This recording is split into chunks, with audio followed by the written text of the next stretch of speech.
Hello friends, welcome back to my channel MHT math solution.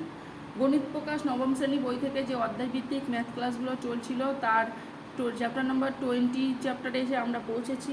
আগের চ্যাপ্টারগুলো সব আমার চ্যানেলে আছে, তোমরা যদি না দেখে থাকো তাহলে পরপর দেখতে পারো। আর যদি কোনো ম্যাথ করানোর দরকার হয় সেটা তোমরা কমেন্টে জানাতে পারো, আমি তাহলে সেই ম্যাথগুলো তোমাদেরকে ভিডিওর মাধ্যমে প্রোভাইড করতে পারি। আচ্ছা, দেরি না করে শুরু করছি আজকের ক্লাস। স্থানাঙ্ক জ্যামিতি, ত্রিভুজাকৃতি ক্ষেত্রের ক্ষেত্রফল। আচ্ছা, আমরা ত্রিভুজাকৃতি একটা ত্রিভুজের ক্ষেত্রফল চ্যাপ্টার নম্বর 20, ত্রিভুজাকৃতি ক্ষেত্রের ক্ষেত্রফল। একটা ত্রিভুজ নিয়েছি এ বি সি, তাহলে এর ক্ষেত্রফল আমরা কি জানি?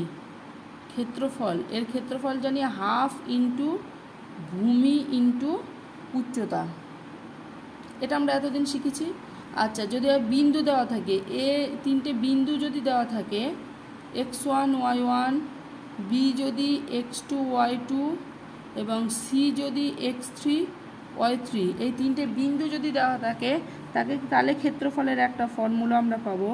ক্ষেত্রফল এর একটা ফর্মুলা পাবো half into x1 y2 minus y3। Formula পুরো মুখস্থ রাখতে হবে। x2 y3 minus y1। আচ্ছা, x3 যখন নেব তখন হচ্ছে y1 মাইনাস y2। এই তোমার এই তিনটে বিন্দু দেওয়া থাকবে এবং এই ফর্মুলায় ডাইরেক্ট মানগুলো বসিয়ে দিয়ে তুমি ত্রিভুজাকৃতির ক্ষেত্রফল বার করতে পারবে। এই ফর্মুলাটা সবার মনে রাখতে হবে। Half into x1 y2 minus y3 plus x2 into y3 minus y1 plus x3 into y1 minus y2। আচ্ছা, ত্রিভুজের তিনটি বিন্দু, এই বিন্দুগুলো যদি দেওয়া থাকে তাহলে আমরা ভর কেন্দ্রের স্থানাঙ্ক কী করে বের করব? ভর কেন্দ্রের স্থানাঙ্ক হচ্ছে x1 plus x2, x coordinate ভুজগুলো সব যোগ করে 3 দিয়ে ভাগ এবং y equal to y1 plus y2 plus y3 by 3। তাহলে ভর কেন্দ্রের স্থানাঙ্কের ফর্মুলা হচ্ছে x ইকাল টু দিস এবং y ইকাল টু দিস। সরাসরি কষে দেখি 20, পেজ নাম্বার হচ্ছে 275, পেজ নাম্বার 275 20। আমরা 1-এর 2 দাগের ম্যাথটা করি। তিনটে বিন্দু দেওয়া আছে, এ ধরলাম 8 9, বি হচ্ছে 2 6 এবং সি ইজিক্যাল টু 9 2। ত্রিভুজাকৃতি ক্ষেত্রের ক্ষেত্রফল নির্ণয় করতে বলেছে প্রতি ক্ষেত্রে। আচ্ছা, ক্ষেত্রফল তাহলে আমরা x1 8 y1 9, x2 ধরলাম 2, y2 হচ্ছে 6, x3 হচ্ছে 9, y3 হচ্ছে 2। তাহলে ত্রিভুজাকৃতি ক্ষেত্রের ক্ষেত্রফল আমরা ফর্মুলা কি জেনেছি? ফর্মুলা হচ্ছে half of x1 y2 minus y3। আচ্ছা, x2 মানে y3 minus y1 plus x3 y1 minus y2।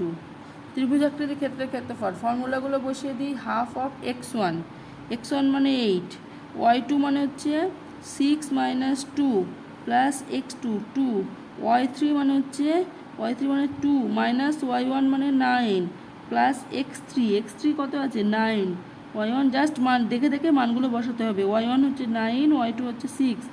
তাহলে ক্যালকুলেশন করি। Half of 8 4 plus 2 into minus 7 plus 9 into 3,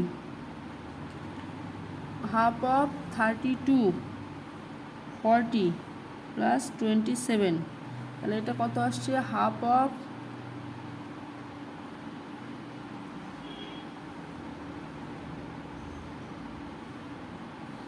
এটা আসছে 45/2 মানে 22.1/2। তাহলে ত্রিভুজাকৃতি ক্ষেত্রের ক্ষেত্রফল এত বর্গ একক। ক্ষেত্রফলের হচ্ছে বর্গ একক। 3 দাগের অঙ্কটা করি। কে এর মান কত হলে এই তিনটি বিন্দুত্রয় একই সরলরেখায় থাকবে? আচ্ছা, একই সরলরেখায় থাকবে মানে এর ক্ষেত্রফল একই সরলরেখায়। মানগুলো আগে বসিয়ে দিই তারপর বলছি। একই সরলরেখায় মানে এ হচ্ছে 1 মাইনাস 1, বি হচ্ছে 2 মাইনাস 1 এবং সি ইজিক্যাল টু কে মাইনাস 1। বলছে কে এর মান কত হলে একই সরলরেখায় থাকবে। আচ্ছা, একই সরলরেখায় থাকা এর অর্থ কি? একই সরলরেখায় থাকবে মানে ক্ষেত্রফল হচ্ছে 0 হবে। ত্রিভুজাকৃতি ক্ষেত্রের ক্ষেত্রফল কত হবে? 0 হবে, কারণ কোনো ত্রিভুজই গঠন হচ্ছে না। এ বি সি একই সরলরেখায় আছে, এ বি সি মানে কোনো ক্ষেত্র ত্রিভুজ বের করতে গঠন হচ্ছে না। ত্রিভুজ যদি গঠন হয় তাহলে মাঝখানে একটা ক্ষেত্রফল তৈরি হবে, কিন্তু একই সরলরেখায় থাকা মানে কোনো ক্ষেত্রফল গঠন হচ্ছে না, দ্যাট ইজ ক্ষেত্রফল হচ্ছে 0 হবে। তাহলে ক্ষেত্রফলের ফর্মুলা আমরা লিখি। ক্ষেত্রফলের ফর্মুলা কী ছিল? Half into x1 y2 minus y3 plus x2 y3 minus y1 x3 y1 minus y2। আচ্ছা, মানগুলো বসিয়ে দিই। তাহলে আমরা সব মানগুলো লিখি। x1 হচ্ছে 1, y1 is equal to -1, x2 হচ্ছে 2, y2 is equal to -1, x3 is equal to k, আর y3 এটাও -1। তাহলে মান বসায় হাফ অফ x1 মানে 1, y2 minus y3 -1 plus 1 2 -1 plus 1 plus k into 1 plus -1 plus 1। তাহলে এখান থেকে আসছে হাফ ইন্টু 0 মানে এখানে 0। আচ্ছা, ক্ষেত্রফল 0 করে দিতে বলেছে, কিন্তু ক্ষেত্রফল এমনিতেই 0 হয়ে গেল। কে এর মান আমরা যাই বসাই না কেন ক্ষেত্রফলটা 0 হবে, কারণ এইগুলো প্রত্যেকটা 0। তাহলে কে হচ্ছে যে কোনো বাস্তব সংখ্যা হবে। কে তাহলে কি হবে? যে কোনো বাস্তব সংখ্যা হবে। কে এর মান যাই বসাই না কেন ওটা 0 হয়ে যাচ্ছে। নেক্সট 8 দাগটা করি। এবিসি ত্রিভুজের এ বিন্দুর স্থানাঙ্ক 2 5, ভর কেন্দ্র হচ্ছে -2 1 এবং বিসি বাহুর মধ্যবিন্দুর স্থানাঙ্ক কত নির্ণয় করি। তাহলে এটা আমরা লিখি। এটা হচ্ছে 8 দাগ। এবিসি ত্রিভুজের এ বিন্দুর স্থানাঙ্ক হচ্ছে 2 5 বলেছে। আচ্ছা, এ বি সি একটা ত্রিভুজ, এ বিন্দুর স্থানাঙ্ক 2 5 বলেছে। তাহলে আমরা যদি বি বিন্দু যদি x2 y2 এবং সি যদি x3 y3 ধরি, তাহলে আমাদের ভর কেন্দ্রের স্থানাঙ্ক কত হবে? ভর কেন্দ্রের স্থানাঙ্কের ফর্মুলা হচ্ছে x1 plus x2 plus x3 by 3, y1 plus y2 plus y3 by 3। এবার মানগুলো বসিয়ে দিই। ভরকেন্দ্র x, ভরকেন্দ্রের স্থানাঙ্ক আবার বলা আছে -2 1 বলা আছে। তাহলে -2 সমান x1, x কোঅর্ডিনেটগুলো ভুজগুলো সব যোগ করে 2 3 দিয়ে ভাগ। তাহলে এখান থেকে আসছে x2 প্লাস x3, এটা সমান -6 -2 মানে -8, এবং 1 সমান আছে y1 মানে 5, y2 প্লাস y3 বাই 3, এখান থেকে আসছে y2 প্লাস y3 3 -5 মানে -2। তাহলে ভর কেন্দ্রে এটা, তাহলে মধ্যবিন্দুর কি বলেছে? বিসি বাহুর মধ্যবিন্দুর স্থানাঙ্ক। বিসি বাহুর মধ্যবিন্দু মানে এটার স্থানাঙ্ক কত? মধ্যবিন্দুর স্থানাঙ্ক এটা কত হবে? x2 প্লাস x3 বাই 2 হবে। এটা হচ্ছে y2 প্লাস y3 বাই 2 হবে বিসি বিন্দুর মধ্যবিন্দুর স্থানাঙ্ক। তাহলে বিসি বাহুর মধ্যবিন্দুর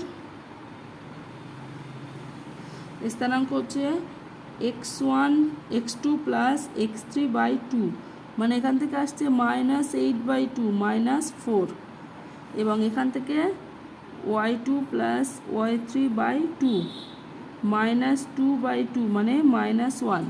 তাহলে মধ্যবিন্দুর স্থানাঙ্ক কত এলো? -4 -1, বিসি বাহুর মধ্যবিন্দুর স্থানাঙ্ক। এটা x কোঅর্ডিনেট, এটা হচ্ছে y কোঅর্ডিনেট। নেক্সট হচ্ছে বহু বিকল্পনীয় উত্তর 11 নম্বরের 2। 7 -5 -2 5 এবং 4 6 বিন্দু দ্বারা গঠিত ত্রিভুজাকৃতির ভর কেন্দ্রের স্থানাঙ্ক বার করতে বলেছে। আচ্ছা, 11-র 2 দাগ। এ হচ্ছে 7 -5, বি হচ্ছে -2 5 এবং সি ইজ ইকাল টু 4 6। তাহলে এই বিন্দু দিয়ে ভর কেন্দ্রের স্থানাঙ্ক কত হবে?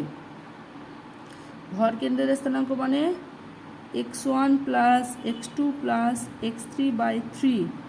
তাহলে x1 হচ্ছে 7, x2 হচ্ছে -2, x3 হচ্ছে 4 বাই 3, 9 বাই 3 মানে 3। আচ্ছা ওয়াই কত, y1 plus y2 plus y3 by 3, এই কোটিগুলো সব যোগ করতে হবে। কোটিগুলো কত, -5 প্লাস 5 প্লাস 6/3, এটা হচ্ছে 2। তাহলে ভর কেন্দ্রের স্থানাঙ্ক কত এলো, এটা হচ্ছে 3 2। ভর কেন্দ্রের স্থানাঙ্ক এলো 3 2। নেক্সট 4 দাগ লাস্ট অঙ্ক, এটা করি, সব একই রকমই অঙ্ক। 0 0 4 -3 এবং এত বিন্দু তিনটি সমরেখ। সমরেখ বলেছে মানে কি, সমরেখ মানে একই সরলরেখায়। আমরা আগে একটা করলাম একই সরলরেখায়, মানে এর ক্ষেত্রফলটা হচ্ছে এ দিয়ে গঠিত যে ত্রিভুজটা হবে তার ক্ষেত্রফলটা হচ্ছে 0 হবে, সি হচ্ছে xy। তাহলে ক্ষেত্রফলের ফর্মুলা কত ছিল, ক্ষেত্রফলের ফর্মুলা হচ্ছে হাফ অফ, মনে রাখতে হবে x1 y2 minus y3 plus x2 y3 minus y1 plus x3 y1 minus y2। এই গঠিত ক্ষেত্রফলটা 0 হবে। তাহলে মানগুলো বসিয়ে দিই। এখানে x1 মানে x কোঅর্ডিনেট, x1 0, y2 হচ্ছে -3 minus y2 minus y3 plus x2 হচ্ছে 4, y3 মাইনাস y3 হচ্ছে y minus y1 plus x3 কত, x3 হচ্ছে x, y1 কত, y1 হচ্ছে 0 মাইনাস 3 মানে 0 প্লাস 3। এই ক্ষেত্রফলটা 0 বলে দিয়েছি। তাহলে এখান থেকে কত আসছে, এটা তো 0ই হয়ে যাচ্ছে। এখান থেকে আসছে 4y আর এখান থেকে আসছে প্লাস 3x, এটা ইকুয়াল টু 0। তাহলে 3x প্লাস 4y এটা ইজ ইকাল টু 0। তাহলে কোন, এটা দেখো কোনটা, তিনটে সমরেখ বলেছে, এটা 0 মানে কোনটা স্যাটিসফাই করছে। এই নম্বর হচ্ছে x যদি 8 বসাই, y যদি -6 বসাই, 1 নম্বর অপশানে আছে, অপশানগুলো দেখতে হবে। x যদি 8 বসাই, y যদি -6 বসাই, তাহলে কি হচ্ছে দেখো, বসিয়ে দিলে ইকুয়েশনটা স্যাটিসফাই করছে। 3 8 24, 4 6 24, হ্যাঁ 0 হয়ে যাচ্ছে। তাহলে আমাদের এ নম্বর অ্যান্সারটাই হচ্ছে কারেক্ট। আচ্ছা, এটা এখানেই ক্লাস শেষ করছি। Thank you very much.